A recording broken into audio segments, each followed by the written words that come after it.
বন্ধুরা, এই কবরস্থানে রয়েছে সেই ৯ মণ স্বর্ণখচিত কবরটি। সংসারের প্রান্তভাগে লোভিয়া জনম, দিনবেশে ছিল উচ্চ প্রণয় বহিভবে। প্রেমিকের অশ্রুজলে গাথায়ে সমাধি, হে পথিক কৃপানিত্যে হেলিয়া বারেক, ধন্য হবে শান্তি পাবে অন্তিম শয়নে। বগুড়ার এক সময়ের অনিন্দ্য সুন্দরী রূপজান বিবির কবরে শ্বেতপাথরে লেখা এ উক্তি।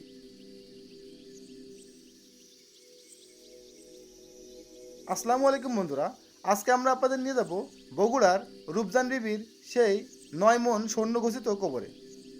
বন্ধুরা, আমরা এখন আছি বগুড়া রেলওয়ে স্টেশনে। আমরা এখন আপনাদের নিয়ে যাব বগুড়া নামাজঘর কবরস্থানে, যেখানে রয়েছে রূপজান বিবির সেই ৯ মণ স্বর্ণখচিত কবরটি।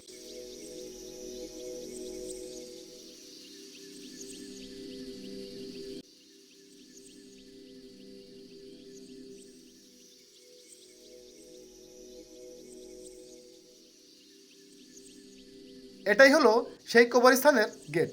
আমরা এখন ভিতরে যাব এবং কবরটি আপনাদের ঘুরে ঘুরে দেখাবো।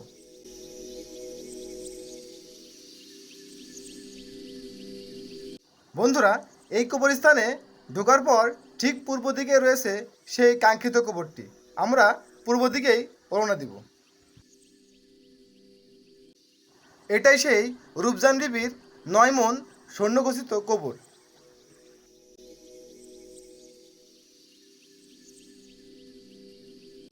সংসারের প্রান্তভাগে লোভিয়া জনম, দিনবেশে ছিল উচ্চ প্রণয় বহিভবে।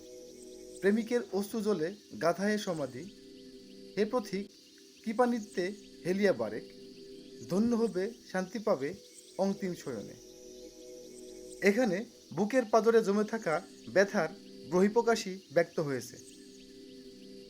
এটা প্রায় ১১০ বছর আগের পুরনো ইতিহাস।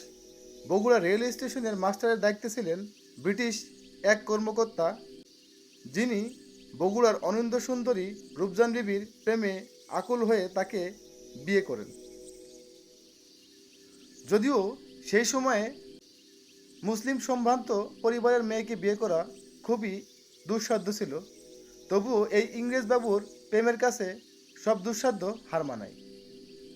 হঠাৎ রূপজান বিবির মৃত্যু হয়, যার কারণে ইংরেজবাবু খুবই ভেঙে পড়ে এবং তার ব্যবহৃত স্বর্ণ অলঙ্কার, রৌপ্য, মতিমুক্তা সমস্ত কিছু রূপজান বিবির কবরে দিয়ে তাকে দাফন করা হয়। এরপর সেই ইংরেজবাবুকে আর কখনো দেখা যায় নাই। বন্ধুরা, অনেকের মতে এই কবরে রয়েছে ৮ মণ স্বর্ণ, কেউ কেউ বলে ১০ মণ স্বর্ণ। স্থানীয়দের মতে এই কবরের স্বর্ণরৌপ্য ডাকাতি করার জন্য স্থানীয় কিছু ডাকাত দল ষড়যন্ত্র করে এবং কবরটি ভাঙার চেষ্টা করে, কিন্তু তারা ব্যর্থ হয়। বন্ধুরা, বগুড়ার রূপবান বিবি ও ব্রিটিশ বাবুর প্রেমের দৃশ্য ইতিহাসকে নাড়া দিয়ে যায়। তাই বগুড়াবাসীর আবেদন, এই কবরটি যেন সরকারিভাবে সংরক্ষণ করা হয়, যাতে ইতিহাস সংরক্ষিত থাকে। বন্ধুরা, এমন জানা অজানা নিত্য নতুন ভিডিও দেখতে আমাদের চ্যানেলটি সাবস্ক্রাইব করে পাশেই থাকবেন এবং প্রত্যেকে নিজের প্রতি যত্নবান হবেন।